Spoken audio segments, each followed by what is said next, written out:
Spiritual pussy enthusiasts.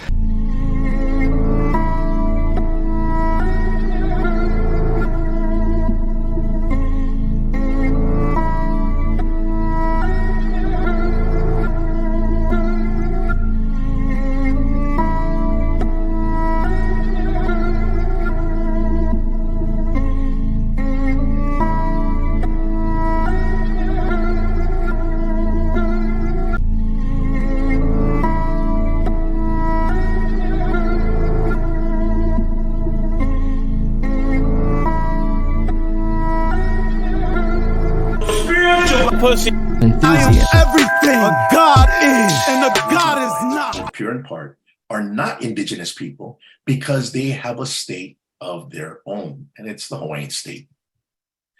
And that Hawaiian State was established when it was recognized on November 28, 1843. And when I say this state was established, I mean that the state was recognized as being independent. The state existed prior to that, but the recognition of its independence is crucial. On November 28, 1843, both Great Britain and France jointly recognized the Hawaiian Kingdom, or the Hawaiian Islands, as an independent state. And this day is a national holiday in the Hawaiian Kingdom, November 28th.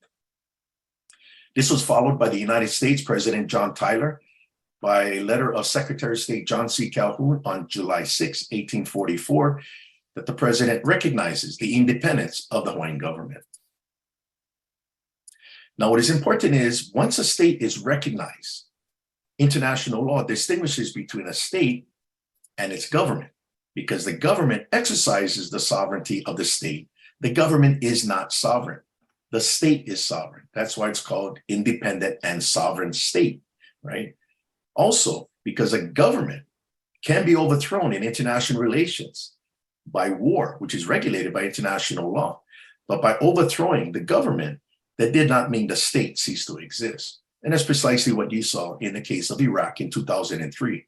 Saddam Hussein's government was overthrown militarily by the United States. But that overthrow in 2003 of the Iraqi government did not mean Iraq ceased to exist as a state.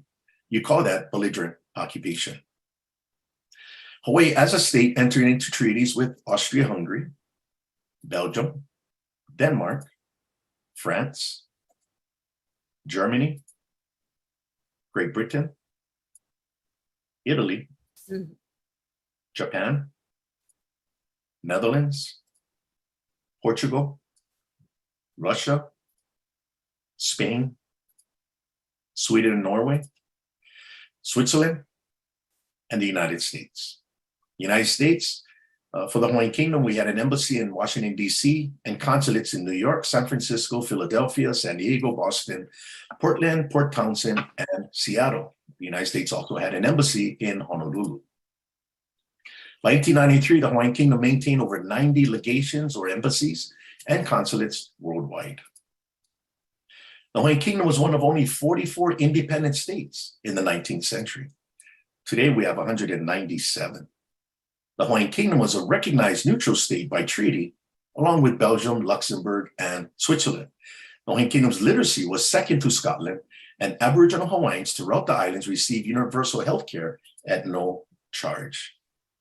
Also, the Hawaiian Kingdom colonized the Northwest Islands of this chain of islands under the doctrine of discovery.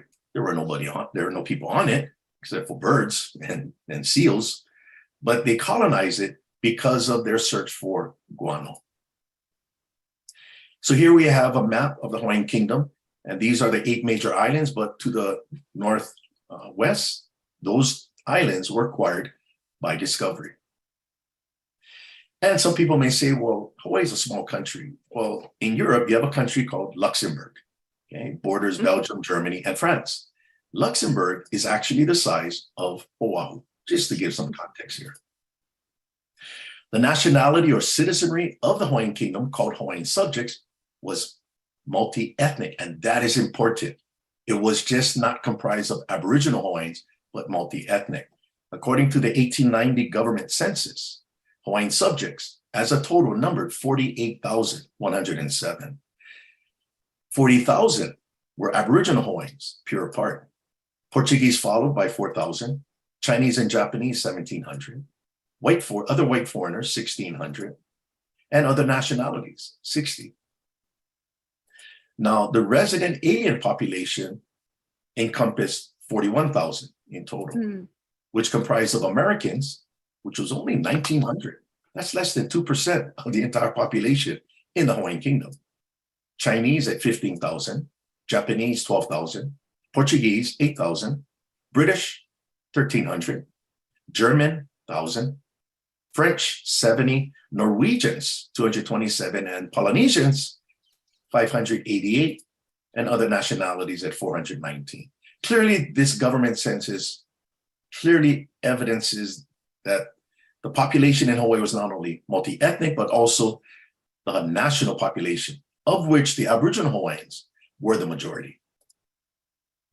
The Hawaiian Kingdom was a very progressive, secular constitutional monarchy since 1850 original. It's relating to a people who have been in a particular region from the earliest times. So when you have Aborigines in Australia, that is not the term for that people, but rather it only means that they were the first to arrive in that area called Australia. Aboriginal applies to people, not species. An example is the will of Bernice Pauahi Bishop that established the Kamehameha schools. In there she states, I direct my trustees to invest the remainder of my estate to devote a portion of each year's income to the support and education of orphans, giving preference to Hawaiians of pure or part Aboriginal blood. What you'll see is the terminology used by Bernice Pauahi in 1883, or at least the will dated in 1883, is a reflection of the terms of that time. So when she makes the statement preference to Hawaiians, she is referring to Hawaiians by nationality. Hawaiian is short for Hawaiian subject, like British is short for British subject. Now, of pure part Aboriginal blood, that's the native stock. Pure, Kanaka Maoli. Part, Hapa. Nationality is not ethnicity. Hawaiian is a short term for Hawaiian subject. Yeah, you can be Chinese and Haole and be Hawaiian. That's how it was. So Sanford Dole, Lauren Thurston, they weren't American. They were both Haole, but they were both Hawaiian subjects. That's important to know. Well, here's the reason why we don't know. And I would recommend don't act like you folks do know. Because I never know either. You got to admit that first. Before you can learn something, you got to admit that what you know may not be what is correct. And I operate from the presumption that when you come to my class at UH, everything you think you know, out the window. Because I can chalk that up to brainwashing. Now let's get into what happened, and then we go revisit what you thought you knew. But there's a reason why we didn't know. Called brainwashing. 1906, Program for Patriotic Exercises in the Public Schools. Department of Public Instruction, this is DOE. It's going to be used across all schools, public and private. The theme of the program was to indoctrinate the children of Hawaii to be American and to speak English. Now we're talking my tutu's generation, not my great-grandparents' generation, my tutu. My tutu was born in 1910. All she's going to learn is American. And if she speaks Hawaiian, she gets beaten. Those are the stories we hear. Now, Hawaiian is not an ethnic language. It's the national language. Hawaiian law was both in Hawaiian and English, right? But Hawaiian was the national language. It wasn't a bunch of natives sitting in the corner talking native like it appears today. It's almost like the natives speak, the non-natives cannot speak. Back then, even Sanford Dole was fluent in Hawaiian because he had to be, not because he was trying to be. Just like how you speak French in France, Russian in Russia, you speak Hawaiian in Hawaii. So what do? You take that language out. And that process is what we call denationalization in international law. Denationalization, that's an English international term. Denationalization is basically to obliterate the national consciousness of the people of an occupied state. Germany was prosecuted for war crimes after World War II for Germanization in occupied territories. So denationalization is a violation of Article 56 of the Hague Convention, where institutions of teaching and science cannot be touched. Now, if you go into the schools, the institution of learning, and now you start training the children to be American, that's the war crime. So everybody's ignorance today, you have an excuse. You're the evidence of the crime. Yeah. So even if you don't believe it, you're still the evidence. In fact, you're more evidence by you not believing it. Now, Harper's Weekly magazine from New York sent a reporter to Hawaii to do a story on this brainwashing. And they visited 3 public schools, Ka'iolani Public School, Ka'ahumanu Public School, and Honolulu High School, before the name was changed to President William McKinley High School. Okay? So this is in 1907. So 614 school children at Ka'iolani Public School, which still exists across from Tamashiro Market and Kaumakapili Church in Honolulu. 614 school children from grades 1 through 8, at the command of the principal, start marching. Then they line up in front of the American flag, and at the command of the principal, they salute. And that's how they salute, like that. It says here, at the command of the principal, they yell in unison, we give our heads and our hearts to God and our country. One country, one language, one flag. That's my tutu's generation. This scene shows the salute to the American flag, which flies in the grounds of the Ka'iolani Public School, which has many Japanese. The drill is constantly held as a means of inculcating patriotism in the hearts of the children. Inculcate. That term means brainwashing through repetition. That's the definition of inculcate. That is mind-blowing, the way they're talking. That's like talking about an inferior people. That's like Germans talking about Jews during World War II. That's heavy. When I was in the army, we're supposed to fight countries that do that. Now I just realized it happened in my country. Pretty heavy, huh?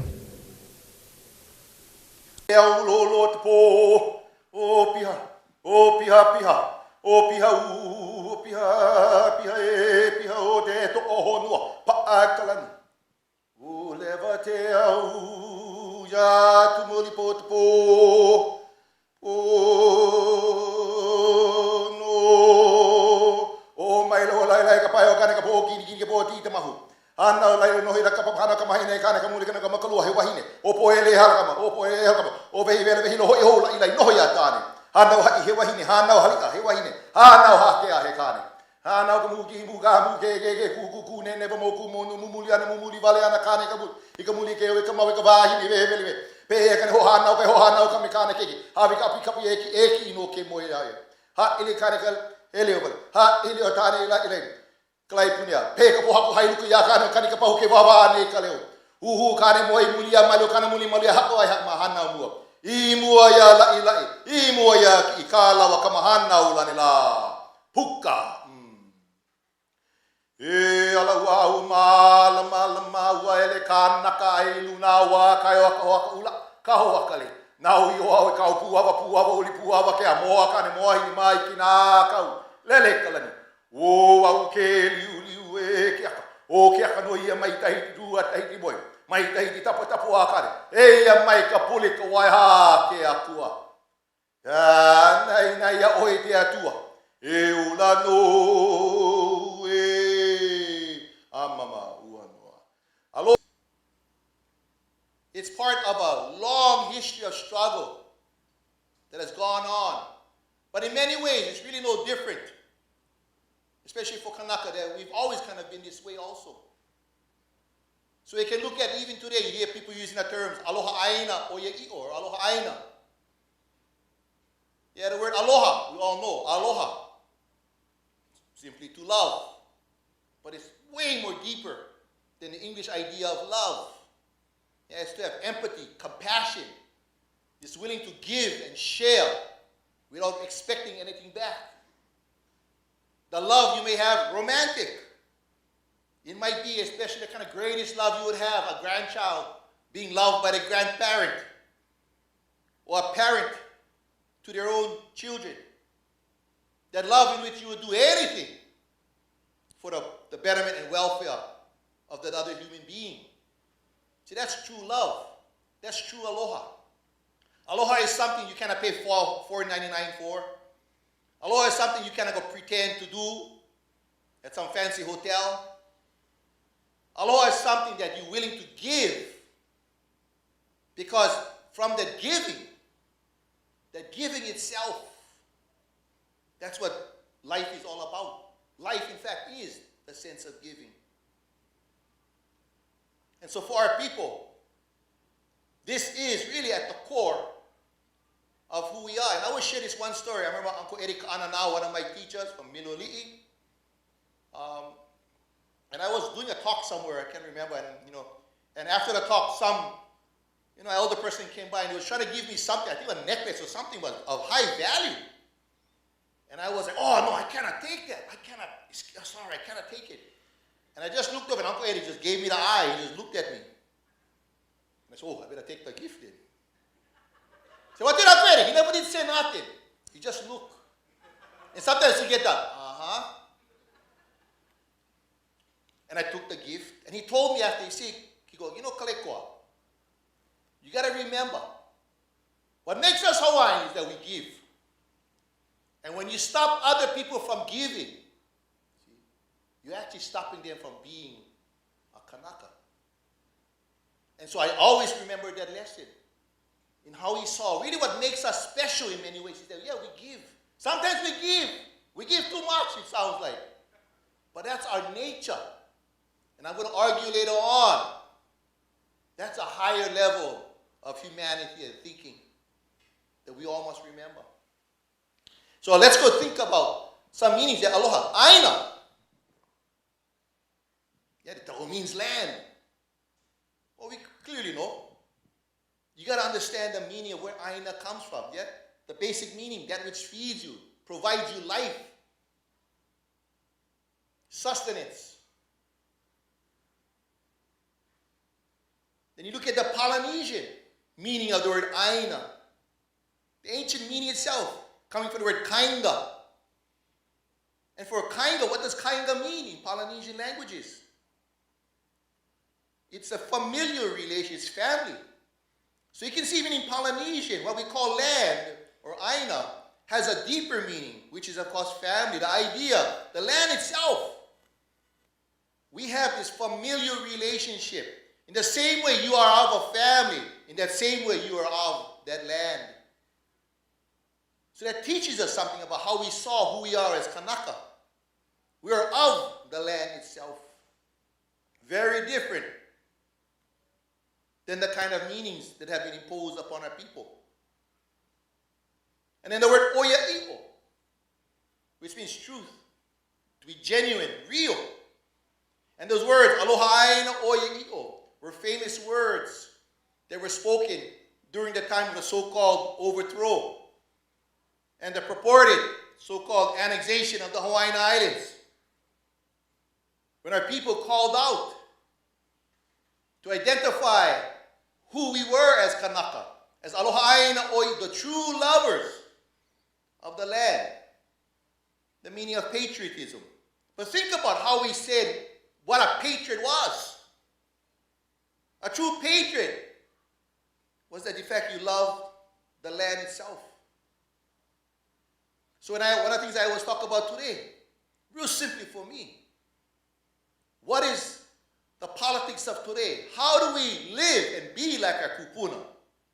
And I say, anytime you fight for the benefit of the water, or the land, or agricultural lands, or the ocean, or the reefs, you generally fight for our people. Because who are the first Kanaka? Who are the first Hawaiians? The aina itself that we come from. So when you look at what's happening today, this rebirth in many ways, this remembering, this restoring of this identity of aloha aina oya'i'o is nothing new. All we're doing is journeying back to somewhere we've been before. And that's why it's been very easy to understand what is this about.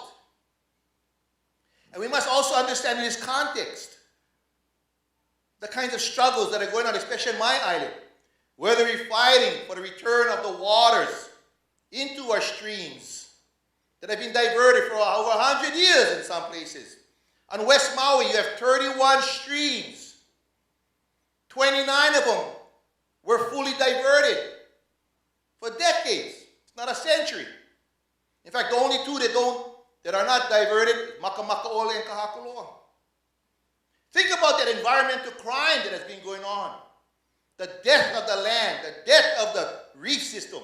How many sea creatures and freshwater creatures, not even counting our rights as a people. That environmental crime is something that continues on to this day. So one of the things I always tell people, when you think about, and I get this struggle sometimes even with so-called environmentalists who worried about changing light bulbs and sometimes, getting the cans, which is all important. But if you're not talking about putting the water back in the streams, you're talking superficial stuff. If you're not really talking about returning the water, or Kaleikoa, which is life, then you're really not talking about protecting the environment. It might make you feel good in some very superficial way in the things you're doing. But if you're not involved in the politics to protect our agricultural lands, for example, which have been grabbed and taken by these transnational, multinational corporations like Monsanto and others who come to Maui, who come to Hawaii. Hawaii is the largest open field testing for these industrial, so-called agriculturalist chemical corporations. And only recently they finally admitted, yes, they were poisoning us, and they knew it. And of course, the politicians like Roz Baker from Maui, Senator Roz Baker, go, oh, if I only knew. Yeah, your hand was out for far too long, and you always knew. The people told you over and over. What kind of degradation and damage has already been done to those soils, to the water sources, to the reef system? What kind of damages are going to happen to our kids and grandkids in the future? So for me, it's always been clear. When I talk about politics of the land, for me, it's very clear to me who we're fighting for, which is us ourselves, the people of this land. But where does this come from? We can start with one of our great cosmogonies, Hemele Kumulipo, written centuries ago, a compilation. It's a song, it's a genealogy, it's history, it's mythology, Mameli's poetry. And it was written actually for an ali'i that was born on this island. Kalani Nui Ia Mamau, who's the father of Kalani Opu'u, also known as Lonika Makahiki. And upon his birth, they chant this great poem, this great song, which takes about 3 hours actually to perform. And they don't just talk about whose his parents were. They don't just talk about his grandparents. But see, I want you guys to understand in the Hawaiian consciousness, where do we begin as a people? They start in the beginning itself. O ke au I kahuli vela kahonua. O ke au I kahuli lo le kalani. These are the opening lines of the Kumulipo. O ke au I kahuli. Ke au. The word au means time, like epoch or ages, ao. The word ao also means like space, like outer space, ao. Time, space, space-time. Where have you heard that before? Where have you heard that before? Space-time, time, space. Well, Star Trek for sure. So Trekkies out there. But who made that supposed discovery, this idea? Space-time. Who was saying it? I heard it back there. Kanaka did, but who else is a famous word? Einstein, exactly. They tell us Einstein came up with this idea of space-time, time-space. Kalamai, Mr. Einstein. Our people already understood the connection between time and space. We have another definition. The word ao also means to flow like a current. But think of the Hawaiian idea. Time and space is flowing. In fact, the word ao also means I. I, the universe, I. Kahuli, and it starts to turn. Oh, keawi kahuli. Like huli huli chicken, kahuli. Everybody know kahuli. But think about time, space, starts to, this is the opening lines of the Kumalipo. And they tell us, the supposed scientists tell us, that Hawaiian culture is fighting against science. What foolishness. Our culture is based upon, not just our culture, our genealogy is based upon scientific principles. You want to challenge cosmogony?